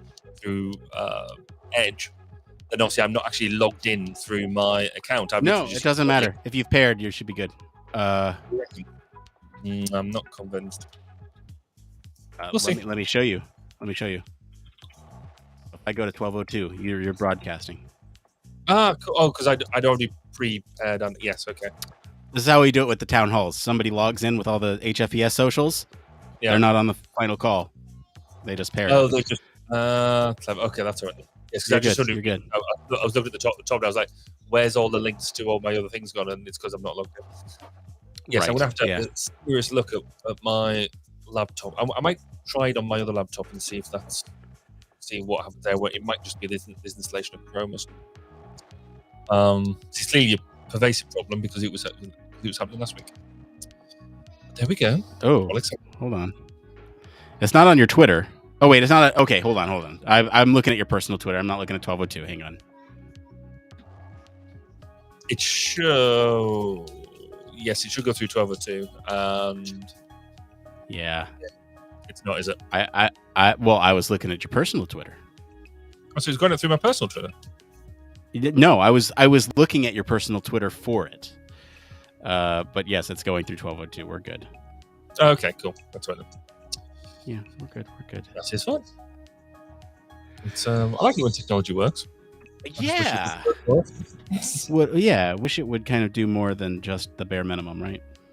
Though when you think about it, we are quite spoiled because actually the stuff that this stuff enables us to do, even what 5 years ago wouldn't have been as easy to do as what it is now. So I guess that's interesting. But yes. Yeah. Oh, when I was a lad, you're right. we wouldn't have been able to do this. What? When I was a lad, we wouldn't have been able to do this. I know. It's amazing. We are sharing thoughts and insight and discussion with thousands of people across the internet. Mm-hmm. And with each other over thousands of miles. And with each other over thousands of miles. And with my cat, who's sitting right here. Okay. Human Factors Cat. Changing the name of the podcast again. Oh, dear. The Human Factors Cat. It's not a typo. Good. So, actually, I don't know whether because I think they came up with an error on my LinkedIn when I was doing it. So I'm just being very. I want to see if it's working through that. Let me just look. I can check it through that. It does not say your LinkedIn is paired. No, it's not. Well, that's annoying. Actually, that's where we get some of our best. Yeah, it is, huh? Certainly at the moment. Anyway, we shall make that happen. That's cool. Yeah, there just seems to have been something really weird with technology. Could you mind? I was going to try and reach out to Bob and get his, because we talked, I think it was a couple of weeks ago, about how we could maybe try and organize some sort of virtual studio where we both in a metaverse type environment, and do that. I think having some sort of virtual Human Factors Cast studio, where we both like wearing headsets type of thing. I think that could be quite good fun. So our avatars are there, or however it best work. Here, I'll start right now. Go on then. Okay, you grab yours. I got mine right here. I actually have prescription lenses in mine, so I can. Oh, you got them now? Okay. Yeah, they're in here. Anyway, so I can't see you. Can you see me? Well, I can see you because my thing is up in my bedroom, so I can't go and Barry, get it. where are you? I'm in the metaverse and I don't see you. That's probably best for all concerned. It's big in here. I don't know. I'm scared. See, but that's the problem, right? With these things, if you're going to go in and engage with them, if you have to put on that. I mean, at the moment, you want to jump on the web.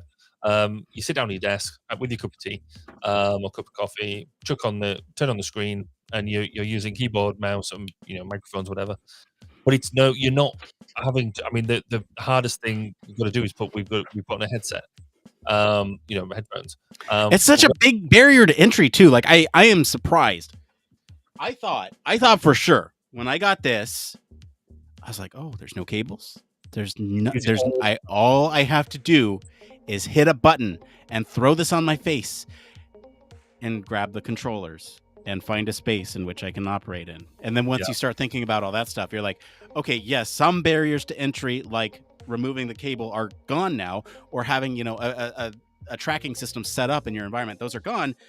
You still have the other barriers, which is like, making sure that you have everything in its place. Once hand tracking becomes better, then you'll no longer need controllers. Right? Yep. There's one. Once technology becomes better, maybe you'll have these integrated into the glasses on your face. And I think that is when it'll truly take off.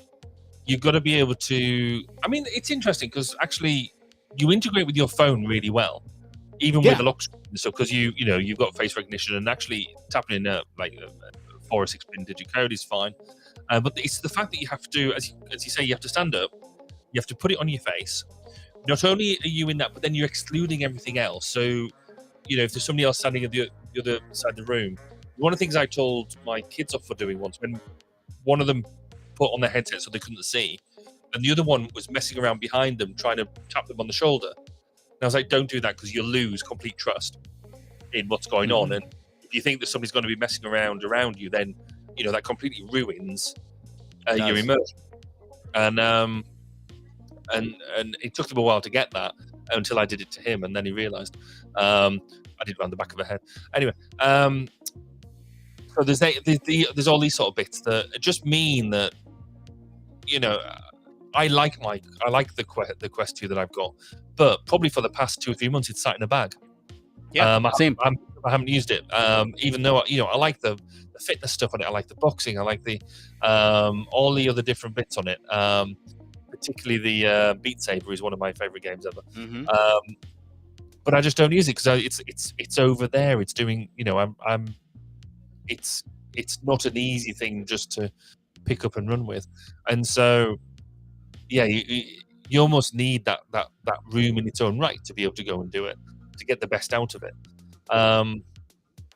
Though I'd be interested in hooking it up, because I haven't truly used the virtual desktop yet, and I'd like to be able to hook it up to the PC to have a go with the virtual desktop and see whether how that works as a working experience.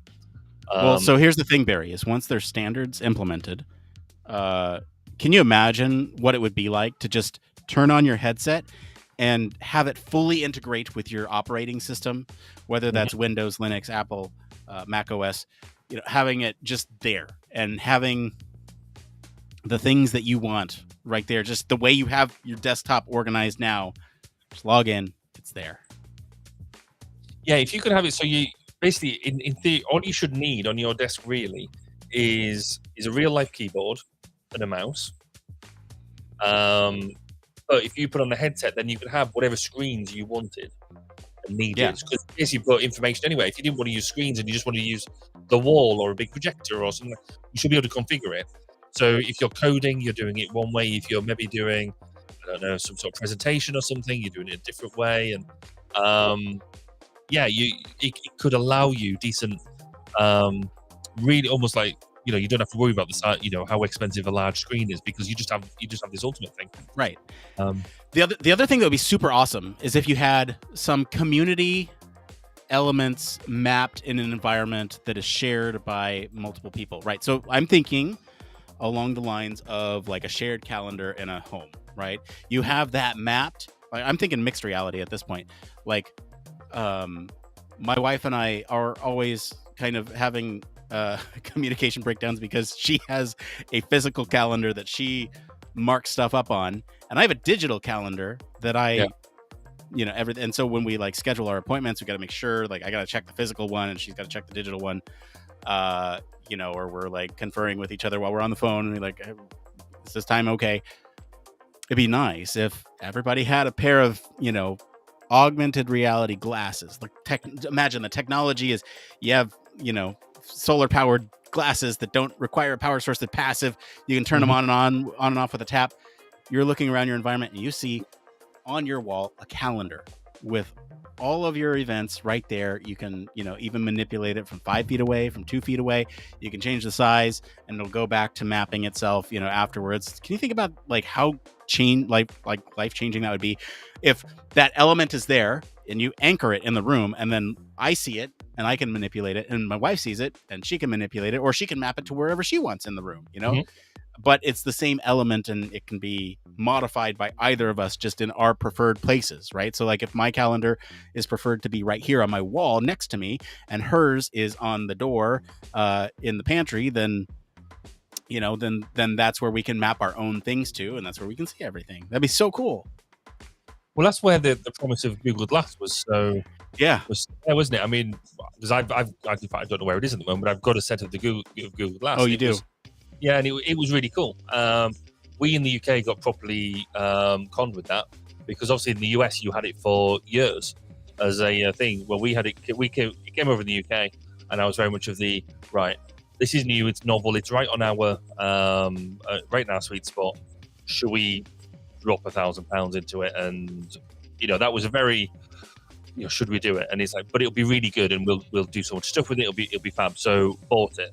And then within 2 months, they turned around and stopped the beta testing program. And it was like, you just bricked it. Thanks.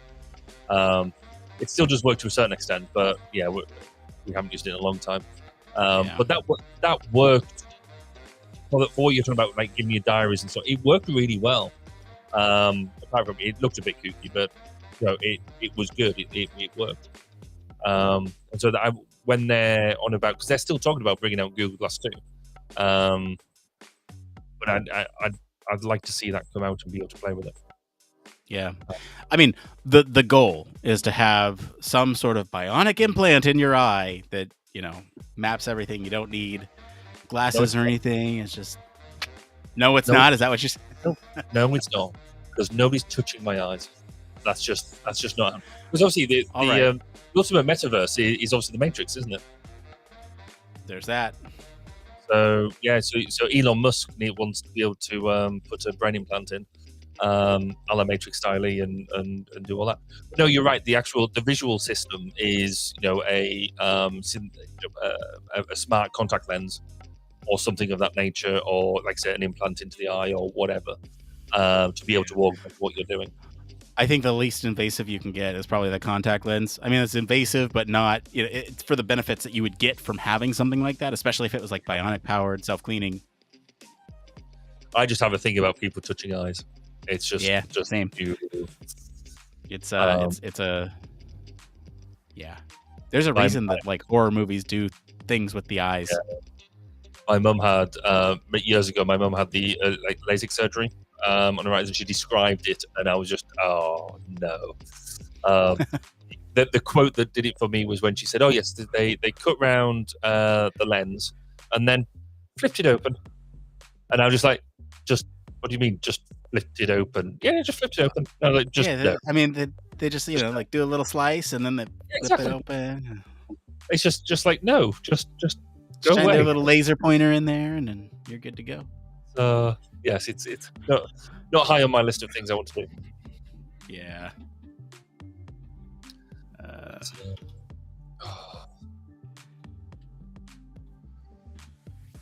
I realized. Go ahead. I would say the show went really, really quickly tonight. I thought it did. Maybe it was the panic of thinking that everything was just about to fall over. Well, apparently, you saw your dad's laser surgery. Is that right? Oh yeah. Well, I don't remember it. All I remember is that it was very early in LASIK, and I feel like I recall them like putting a piece of rice in his eye or something, to do it or something like that. That's all I remember from that. It was very early in the like. Oh yeah, I don't remember that at all. So you were present but not there. I was impressionable, apparently. Maybe my dad was messing with me when he said there's rice. No, actually, I could see that in terms of taking up the moisture. That would make, for me, that would make sense. Or like your eye watering and stuff, but yeah, clearly not. I'm just impressionable. I have like bits and flashes of that memory, but there's like I don't know. Maybe I've blocked it out. Maybe it's a traumatic eye injury slash. Yeah. So what do we have any idea what the potential stories are for next week? Yeah. Nothing, because you're not going to be here. Oh, we know. Are we? Oh, we're off next week. Shoot, I forgot to mention that in the show notes. Yeah, we are. I'm technically not off next week. Next week we're gonna post the town hall in our normal programming stead, so you'll still get something in your feeds, but it will be the town hall. There's not gonna be a live show because it will be recorded on Tuesday next week. So if you want to tune in, it's actually going to start at around this time on Tuesday. So it'll be a little late for you, Barry, but it will. But I could be committed or asleep, one of the two. We'll committed or asleep, Yeah. I think that's So I do want to listen into it, because obviously it's it'll be Chris's last one as president as well, and so I think that'll be quite cool to see. So yeah, quite looking forward to that. But yeah, Thursday, I'm going to meet my team. I've been working with this team now for the past since April, and never, as of until Tuesday, I hadn't met any of them before in real life, and I met one of them for the first time on Tuesday. Wow! And we sort of like chatting away, and I was like, "You do realize this is actually the first time we've ever met face to face?" He's like, "Oh yeah, you're right. Oh, hi, I'm handshake, all that sort of stuff." And you realize you've been working together for the past 6 months or whatever it is, and never actually met. I'm gonna have that moment in about a month here when I go to HFES. where there's some people that I've been interacting with behind the scenes that I've never actually met face to face, and it's been like, even those who I have seen, it's been 3 years since I've seen Chris face to face, but I talk to him almost all the time on LinkedIn and stuff to organize these town halls, and so it's so weird that this will be the first time back out in the professional community in because I missed 2019 because my son was born in 2019, and so it's that's true. That's a good excuse. It's been since 2018 that I have not engaged with my professional community in person. Nice. Because I guess we also need to talk about or start thinking about EHF 2023. And yes, what we're going to do, because I think we've got some dates in the location for that now. Oh, and you do? We do. I don't know what they are, but I know we've got them. They're in an email somewhere, and but they're going to be. It'll be April next year. And it's somewhere Midlandsy. It's not London, which is good. Yeah, quite looking forward to that. Against London. It's full of people. Oh, I see. And it's a long way away. Where'd you say it was this year? This upcoming year? It's somewhere in the Midlands. I'd have to find out. Wait there, caller. 2223. Oh, I didn't even. So this is really interesting to me because I'm so unfamiliar with geography and maps of the UK, and I've since you've been on the show, I've learned so much about geography. In fact, I know a general approximation of where you're at in relation to everything else. In fact, I actually looked up the closest game store to you because I want some Pokemon, but yes. But it's Amanda's got it in her calendar to go because she, like I said, she's going tomorrow. So it's an exclusive UK event, so I have to pull my strings where I can. I know people in the UK, so that's nice. But yeah, so it's so it'll be somewhere around Birmingham, I believe. So it's in the Midlands. Okay. So we shall see how that goes. But that means it's actually a bit easy for me to get to, which is quite good. That's good. It was in Birmingham this year. So what we do? So this year we had 2 days virtual and then 2 days live. Is that the right way around? Yes. Whereas this time we've got a different format. So we're going to do the live and then we're going to do the virtual sometime later on in the year. So yeah, it's going to be quite exciting. You know what I found is that a lot of conferences are doing this half year distance between the two. So that way those who present at the physical conference can turn around and produce their present their follow-up research at the 6-month mark away from that, and it allows for this sort of acceleration of sharing of information. Yeah. Which I don't know how I feel about. It's it feels like there's too much coming at me too quickly. I don't know, but that's the pace of science now. Well, and it also depends what do you see the conferences in doing. So what I've suggested at the moment, and my steering guide is that the physical conference is about networking. It's about socializing in a professional sense, but making the most of that collaborate. Having many heads in the room, and so just because we've got people in the physical space, should we just be preaching at people? Can we not be looking at more interactive events, more brain sharing?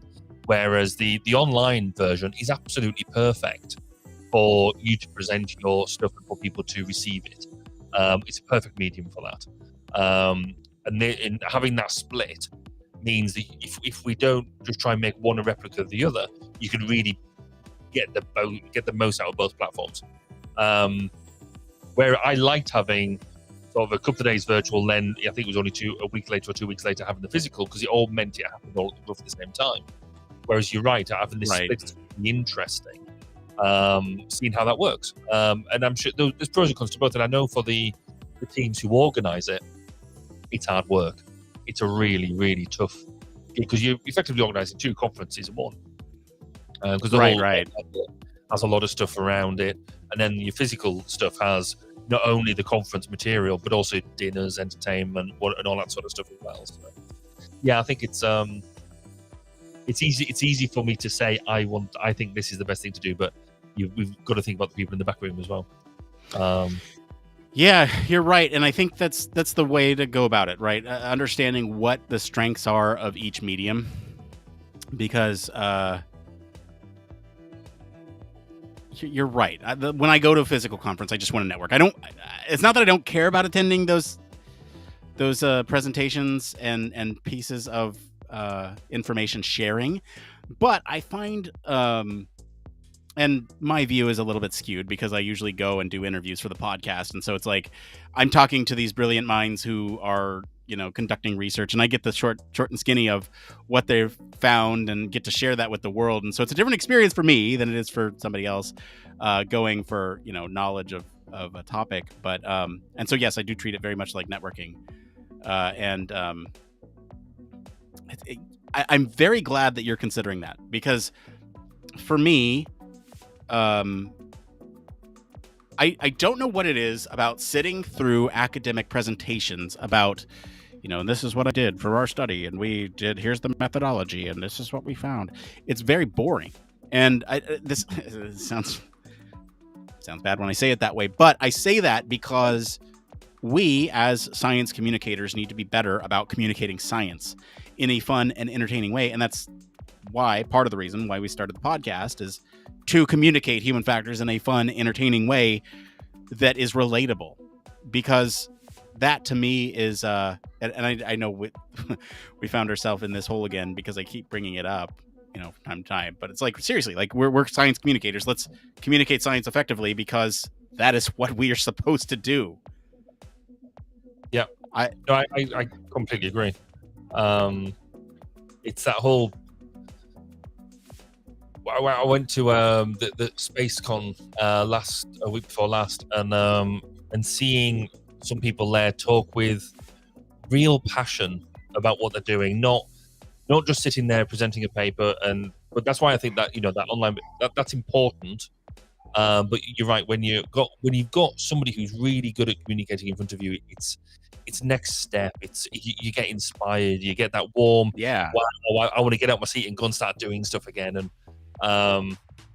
that's just something else. So you know what I haven't done that I'm now curious of after talking through this with you is I have not gone to a communications conference, or at least not in a very long time, and I'd be very curious to see what the presentations at a communications conference look like. Yeah. And whether or not they're experimenting with different forms of communicating science, because that to me would that'd be interesting. You're right. I mean, is there stuff? There's stuff for us to learn, isn't there? Yeah. Because again, I spend a lot of my time looking at, I guess, people doing what we're doing, but in analogous domain, or not in analogous domains, but just different domains. So I mentioned before, like people in the, there's a couple of guys in the States who run their own channels of like woodworking, and so they show how they do woodworking shop and stuff like that. Right. And I'm just like, I've always wanted to, how can I do what I do and sort of almost have develop a channel over how to do good human factors stuff with that whole GoPro approach of, right, we got into a workshop now, this is how we run a workshop, blah blah blah, this is how I do an eye tracking experiment, this is how I do, but because the way and the nature of it is, and the fact it involves people so much, and therefore you got confidentiality and all that sort of stuff, it makes it very difficult. It does. And Barry, I don't want to turn this into a working meeting, but if you want to collaborate on some of that stuff, I've had a bunch of stuff like that in my like personal hopper for a very long time. So let's chat, because that could be a lab project. I think. No, there's definitely something there. I think there is a something around visualizing what we do in a, this is cool, talking about it and having conversations and stuff, which most people don't do. But yes, is there a next step to that around even not even quite the how-tos, because I don't want to be preachy, but I want to, you almost want to show your screw-ups. You want to show it going wrong as well as it going right. And I've had plenty of that happen. So, you know what would be interesting is if we did a document. Oh, I should probably not say this. I already let the cat out of the bag, but we should do one. Yeah, that's true. They do them from time to time, but like I've seen videos on like how IDEO does their stuff, or how these design visionaries think. But I think really a documentary on how human factors works and the importance of it could go a long way. We could take a step back from that and do a documentary of how we do this. That could be a laugh. As a first initial project, almost set up, because we could easily set up, or I say easily, you could set up cameras on almost like to the side here, and of us going through prep and all that sort of stuff, and then put that together at the end of having, just like have your phones going type thing, and almost have that, could be just a one-off short, 10-minute thing on, or just a fly on the wall thing of us going, what goes on pre-show, or pre-show, when we both sat there just typing up our notes and because see what each other's writing, or almost from early on saying like, oh, Nick's now sent through the, these are the potential stories it's this week. This is reactions to it as you see Nick going through the week, and what's winning, what's not, and then actually I get you the message from you saying, right, this is the message, right? Okay, this is the story, right? And then here's the notes, right? Let's get into the notes. How do we develop it? I think it'd either be really boring or really interesting. So this would be a great docu series for our patrons. I think that'd be a great idea for them, and then maybe we make it free at some point. But to have have a truncated version for non-patrons. We could do a serious, it takes 8 hours to make a show, just about. Yeah. From start to finish, and I think that 8 hours documented on video would be awesome. And it's the sort of thing we could do, and then actually, if we got invited to a conference or something to say, right, talk about communicating human factors, we could actually show, use bits of it to sort of show different stages and stuff like that. It'd be a really rich resource. It'd be quite a laugh. Yeah, it'd be great. And then people could replicate it and make their own human factors podcast and make us sweat, and then we'd have to do more to be better. And none of there's you already don't copy these ideas. There's already one other human factors podcast out there. They do a little bit something different. They do interviews, and it's hosted by this guy. He's pretty cool. But so my tactic with that is I absorbed him into my show, and it just elevated this show. Ever. Yeah. You should really tell that guy how you've used him, and I won't tell him.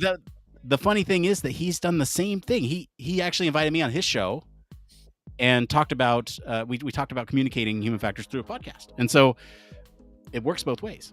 Clever. Yeah, and I do give back. He mentions what's going on his show every episode at the very top, so no one misses it. It's prime real estate for advertising space. So I feel like I've given back. That's fair. Really appreciate it.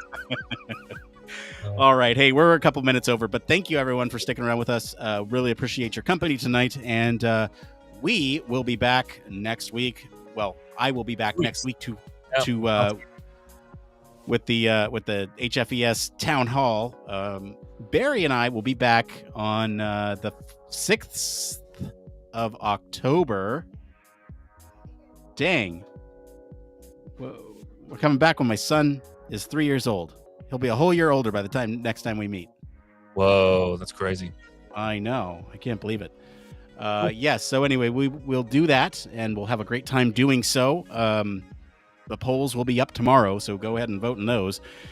And we'll see you then. Till then, bye. Bye, everybody. Bye. Bye. Bye. Human Factors Cast brings you the best in human factors news, interviews, conference coverage, and overall fun conversations into each and every episode we produce. But we can't do it without you. The Human Factors Cast network is 100% listener supported. All the funds that go into running the show come from our listeners. Our patrons are our priority, and we want to ensure we're giving back to you for supporting us. Pledges start at just $1 per month and include rewards like access to our weekly Q&As with the hosts, personalized professional reviews, and Human Factors Minute, a Patreon-only weekly podcast where the hosts break down unique, obscure, and interesting human factors topics in just 1 minute. Patreon rewards are always evolving, so stop by patreon.com/humanfactorscast to see what support level may be right for you. Thank you, and remember, it depends.